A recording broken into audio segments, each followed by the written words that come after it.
My name is Callie. I'm 22 years old and I'm from Omaha, Nebraska. I was diagnosed at 21, May 26th. I switched primary care physicians, went in, talked to her about some anxiety issues I was having, and she said, let me check your thyroid. That was May 10th. Then I had an ultrasound the next week, a biopsy on May 25th, and got diagnosed on May 26th from the biopsy. And then from there, we scheduled surgery for July 8th. And then October 12th, I was officially declared cancer-free. So it's a very fast journey.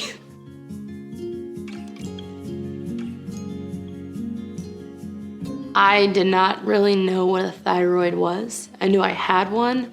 I did not understand the magnitude that it plays in keeping your body functioning. But after reading that, there's so many things that your thyroid controls that would point to. Some things I was dealing with that would point to thyroid issues. I did not know anybody with thyroid cancer. I had known people with thyroid issues taking pills because they were hypo, but I hadn't met anybody with thyroid cancer before. She explained that when your thyroid levels are off, it can cause anxiety. If you're hyperactive, it can cause anxiety. And that was why she checked it. I think I knew as soon as she found the lump. I just had a feeling of, oh, this isn't just a thyroid nodule. I tried to find out information as much as I could because I'm a reader. I like to understand things. So I just tried to read about it, but also trying to not get over anxious about it all. Just educating myself, but still not getting too worried about it.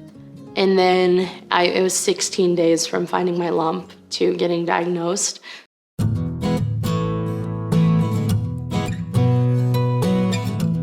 My understanding was I'm gonna have surgery, get my thyroid out, maybe radioactive iodine, not sure yet, and then you'll take a hormone replacement pill for the rest of your life and you'll be fine. I wasn't communicated to about how hard it would be to get my levels right. I got diagnosed between my junior and senior year. I went back to college and I had the energy to go to class because my levels were wrong, and that was it. And it was really hard for me because I've always been really involved to miss out on things because I just didn't have the energy. So that was not communicated to me as well as I wish it would have been. I'm still working on getting my hormones balanced. It's better now.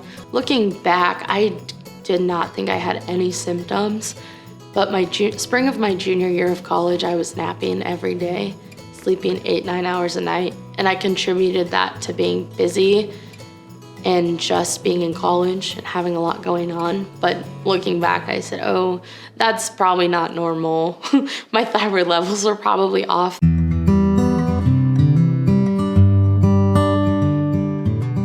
In regards to the good cancer, my oncologist, again, so great. I understand the sentiment of those statements. My oncologist is awesome, like super great in his field. He told me before I had my biopsy, if somebody said pick a cancer, I'd pick papillary thyroid carcinoma. And at the time I was like, oh, like I understand, like, oh, that's a good thing, right? Like you're a cancer doctor. That's really good for you to say that. And then I got to the point where I was like, man, this still sucks. Like, how about I pick no cancer?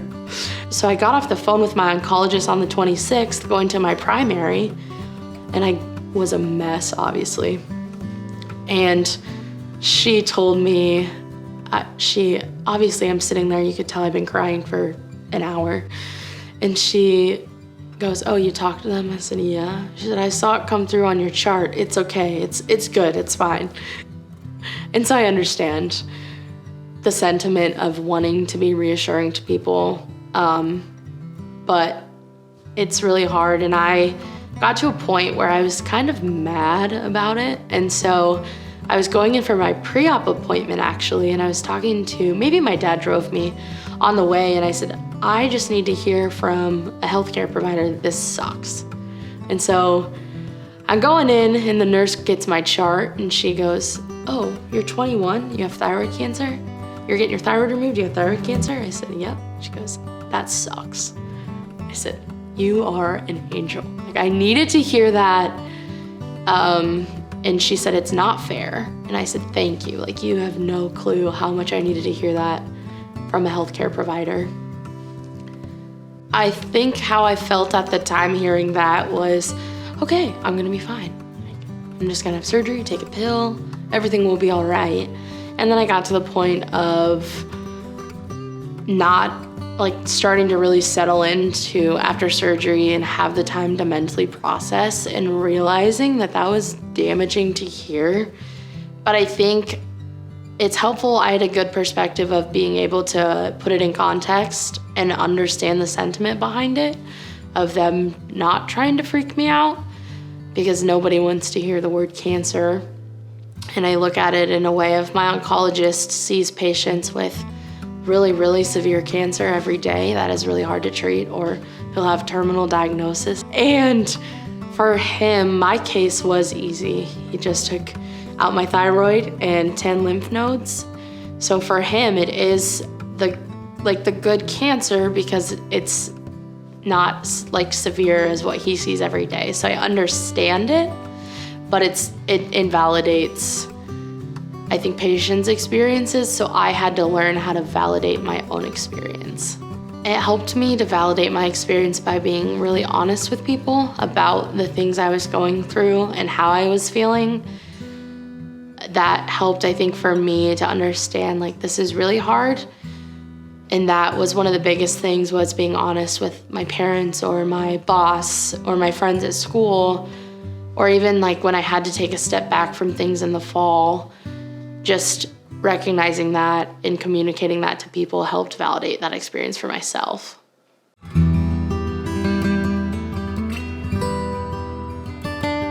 The first thing, day one when I was diagnosed, I decided that I wanted to educate people about it, because I have this, for lack of a better word, cool, like not cool, but unique thing about me that I can share with other people and teach, because I didn't know about a thyroid. I think I love telling people about it because I get to educate people. And a lot of times that conversation looks like, oh my gosh, I didn't know that was a thing. A girl I know from school came up to me one time and she said, you are saving lives. She's a photographer. She said, I was shooting a wedding and one of the bridesmaids said, I have this lump on my thyroid, or this lump on my neck. And she said, oh my gosh, you should get your thyroid checked. So I love telling new people, because if they know somebody who maybe has some of the symptoms or has a lump that you can see or feel, then they can just pass that information along. So it's not a hard conversation for me to have.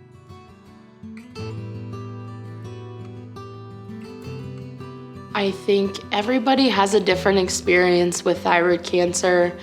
Even with, if somebody else was diagnosed at 21 with papillary thyroid carcinoma, like I was, maybe they had a harder time getting diagnosed, or they had a different surgeon. I know a lot of people have different doctors. So I think just sharing your story, and everybody has a different story, and not everybody will connect with everything from my story, maybe part of mine, and then they can connect with part of someone else's story. I think other patients was super helpful for information. That was something big for me. I wanted to understand what I was taking every day and what it even was. I think doctors are great for that, but I think the patients, like other patients, is a really good resource for support and experiences. I think telling people who might have just got a diagnosis, advocate for yourself, learn early.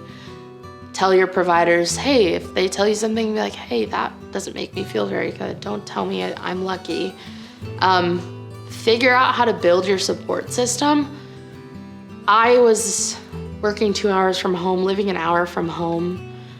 And so I had to figure out to kind of build my support system. Obviously, my parents and family and friends were still a phone call away, but it was nice to have people that I saw every day that knew what I was going through.